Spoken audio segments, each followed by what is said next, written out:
Alan Okello. Mbona mimi nitafurahi zaidi kusikia Yanga tayari washamalizana nayo na wamemtangaza. Utafurahi? Kwa sababu lazima uangalie na future yake. Lazima Jadu uangalie. Huyu ni kijana. Mbona bado hajafanya makubwa. Anahitaji kufanya makubwa kama kaka zake. Sisi zamani wachezaji wa Uganda walikuwa tusumbui. Si mmoja kwa Oku, si mmoja kwa Tadeu Lwanga. Mbona? Lakini sasa hivi unapigaje simu kwa Okwi wakati wachezaji kama hao kila kija kwako wanakufa. Wanakuwa kama majabali yanajaa. Mbona? Na kupungua. Yanajaa na kupungua. Tutamshangilia Alan Okello kipindi ambacho anaingia. Mbona?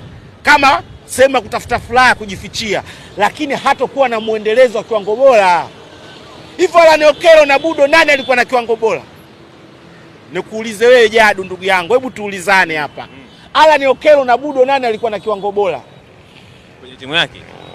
Klabu mpaka national team. Alan Okello na Budo, Joshua Mutale nani alikuwa na kiwango bora?